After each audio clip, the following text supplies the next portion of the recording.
The wind rolled over the wide Montana plains like a restless spirit, carrying with it the scent of pine, dust and something else, change. Elena stood at the edge of the ridge, her dark braided hair whipping behind her like a banner torn between two worlds. Below her lay the vast spread of Ridge Creek Ranch, a place she had never imagined she'd step foot in, let alone choose.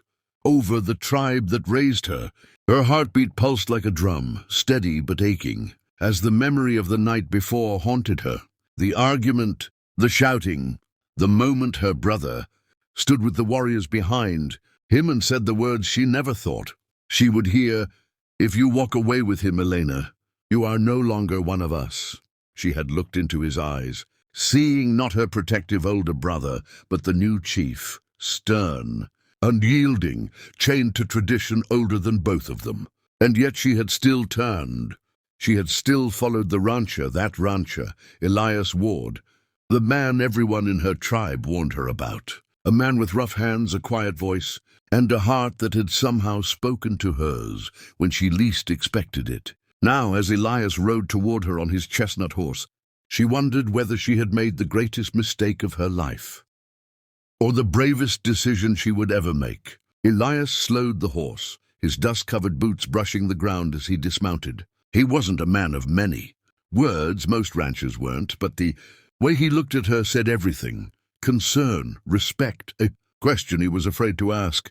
"You don't have to stay," he murmured, brushing his hat back as the evening sun lit his rugged face. "If you want to go back, I'll take you myself."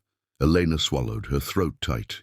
Her tribe had raised her with love, yet also with boundaries that tightened as she grew older. Elias offered no boundaries, only openness that terrified her more. She shook her head.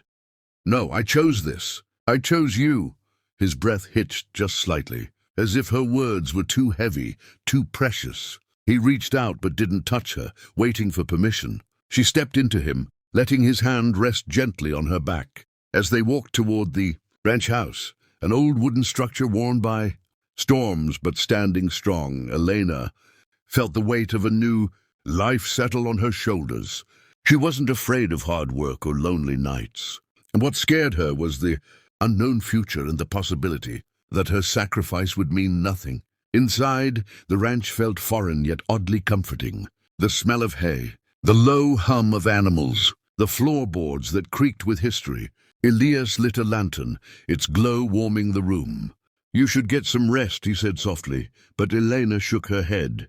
Rest meant thinking, and thinking meant remembering what she had lost. Instead, she asked, "What do you need help with?" "Just tell me." Elias smiled, that small, rare smile she had fallen for. "You're not here to work for me," he said. "You're here because I want you safe."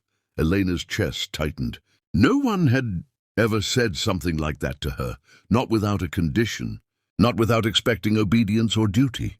"Still," she insisted, "I want to help." He nodded, and together they stepped outside into the last stretch of daylight. Cattle needed feeding, fences needed checking. Life didn't pause for heartbreak, not on a ranch. As they worked side by side, Elena felt something unfamiliar blooming inside her. Quiet hope.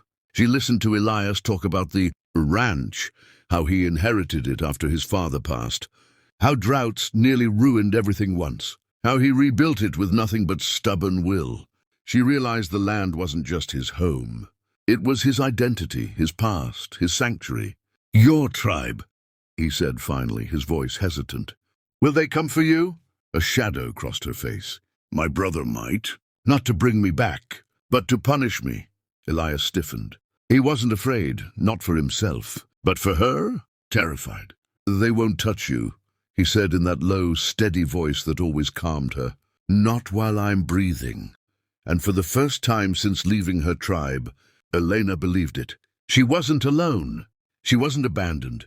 She was beginning again, with a man who didn't promise the world, but promised something far more meaningful, a place beside him. But fate is rarely kind to those who challenge old traditions. And as the moon rose high over the ranch, 3 distant shadows moved silently along the ridge, watching the ranch, watching Elena, watching the choice she dared to make. A storm was coming, not of rain or thunder, but of consequences.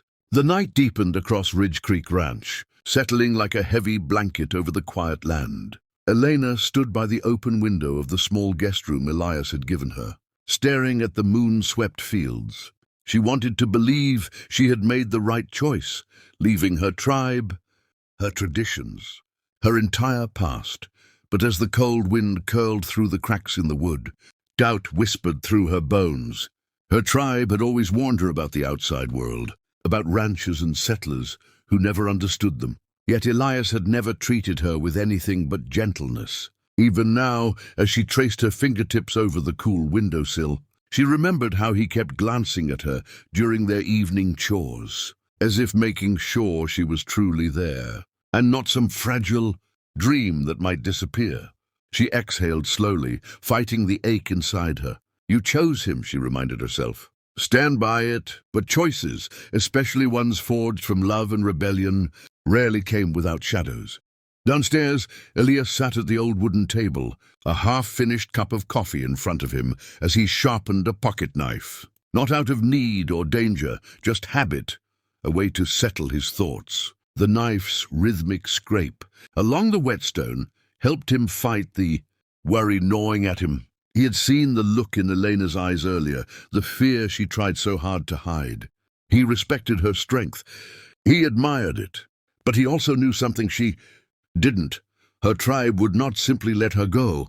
They were proud, bound by rules etched into blood and sand. A woman leaving meant dishonor. Leaving for a rancher meant betrayal. Elias clenched his jaw. He didn't want conflict. He wanted peace. Peace for her. Peace for both of them. But peace rarely came to men like him, men who fought for everything they kept. A soft creak on the stairs pulled him from his thoughts. Elena stepped down, wrapped in a woven blanket.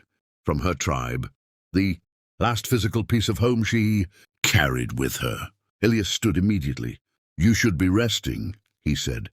She shook her head, eyes troubled. I can't sleep. He hesitated before gesturing to the chair across from him. Sit. Talk to me. She sank into the seat, pulling the blanket tighter around her shoulders. I left everything behind, she whispered. My people, my land, Her voice cracked and Elias's heart twisted. You didn't leave your land, he said gently. The sky, the wind, the earth, they're all the same. You just walked into a different part of it. A faint, sad smile flickered across her lips.